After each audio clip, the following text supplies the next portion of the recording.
Hey everyone. Quality of the picture is looking a little grainy today, but it is indeed another overcast day here in Hollywood. So as long as you can hear my voice, right? I mean, is that what we're all here for? For me to read, not for me to look pretty? Because I really didn't try and I don't have the lighting equipment to make this look beautiful. So here we are. Anyway, I found this piece in my college creative writing folder. This was not written for a class. This was written just because I wanted to, which is always a good thing. Um, and a little bit of history of this. I recall a woman that I befriended in my theater department. Her name was Renee, and God help me, I can't remember her last name. She was one of those people that I feel like I immediately connected to, and then we had a very brief friendship because I think she was only there as a transfer student for like 1 year. So she was sort of in the department peripherally, and I know I had speech class with her, and yeah, we hit it off. And this particular story, which was never finished, it's only 3 pages long. So I think I wrote this around age 20 to 21, and I vaguely recall that this was based on some sort of dream that I had involving Renee. So Renee, if you're out there, I hope you're well. It's just weird how people come in and out of your lives, and you have a connection, and then that's it. So anyway, this one is called The Bus, The Hearse, and The Feeling. And I know that it is not a light piece. I recall that much because the dream that I had was rather apocalyptic, if I recall. Anyway, it begins as if it were a dream, awkward, surrealistic, and slow moving. Renee and I were simply friends. We knew very little about one another, except that we were both human and both very much alive, and we were happy with that. I know that I was. The bus didn't actually come into the picture until many weeks later, the hearse a few days after we met. Renee was a mysterious woman. She liked to laugh and she liked to continue moving, even if she didn't have a clue as to where she was going or what she would meet up with. We both knew that something was coming. There was no little old colored woman coming to us in a dream telling us that the end was near, just like in The Stand. No, we didn't even know what was behind us, ahead of us, and inside of us, but something was there.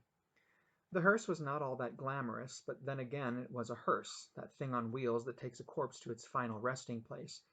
My grandmother's hearse was not black, but a blue, a color that my grandma would soon come to love and marvel at in the deepest reaches of the sky, heaven.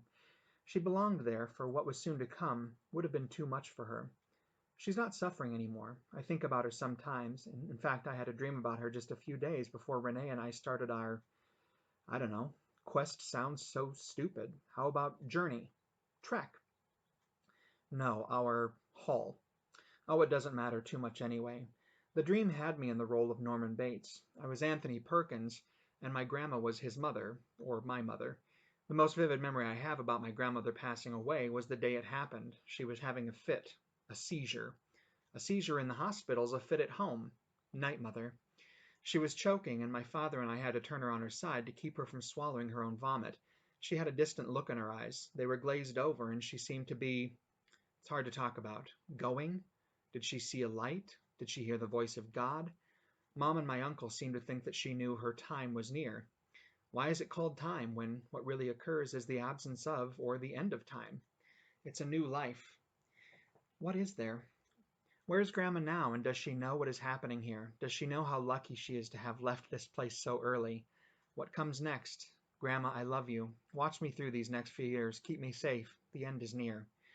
The hearse we saw, that is, Renee and me, was black, not like my grandmother's. It was smooth and sleek and reminded me of a killer whale. They are sleek. They are silky when the water washes them clean. They glide through the water at speeds that would make an old woman fall down a flight of stairs. V. I don't really know how fast a killer whale moves, but I'm sure it's pretty darn fast. That was cheesy. Renee liked to watch the cars go by. I knew that about her. She always wondered where the people were going. It was an early Sunday morning when we first saw the hearse. We'd been out walking and talking all night. Neither of us was tired, but we were both sleepy. This was the night that we knew. Here's our conversation on the night before we spotted the hearse. We were walking through a park. No, not Central Park. I love to watch the second hand move on the clocks at school. What if it were to stop? Would it be the electricity, or would it be a time stopping forever? Renee. Wow, that's me. Or that's deep. Me.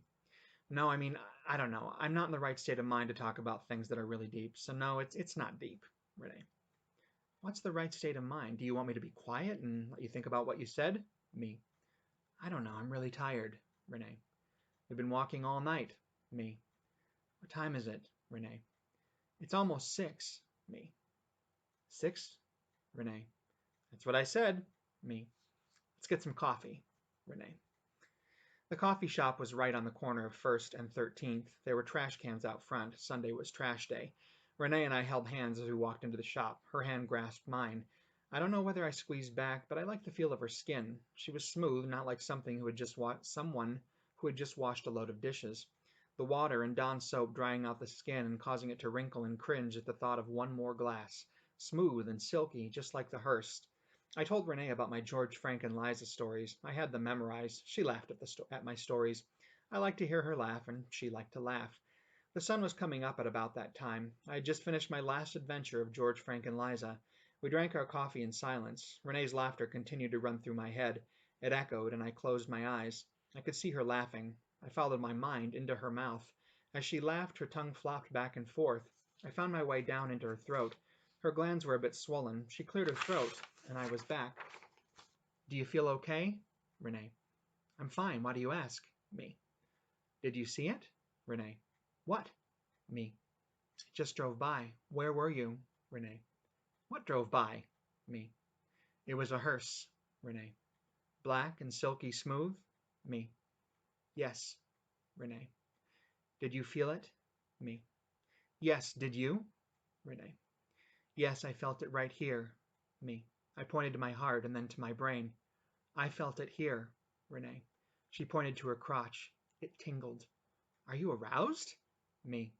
No, well, I don't really know. Renee. Which way did the hearse go? Me. It went down 13th.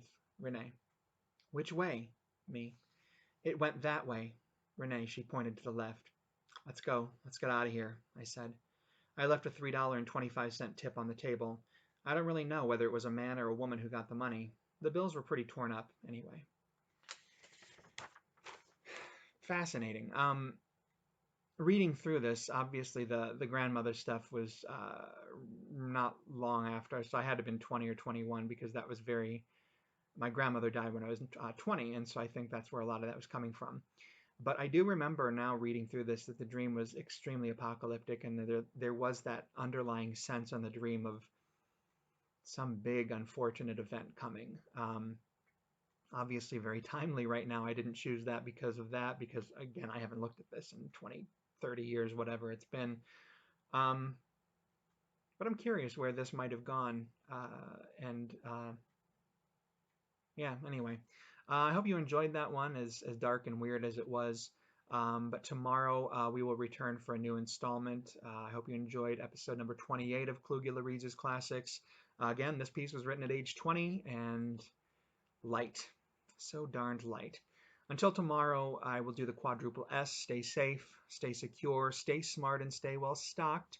And I will see you guys tomorrow. Bye.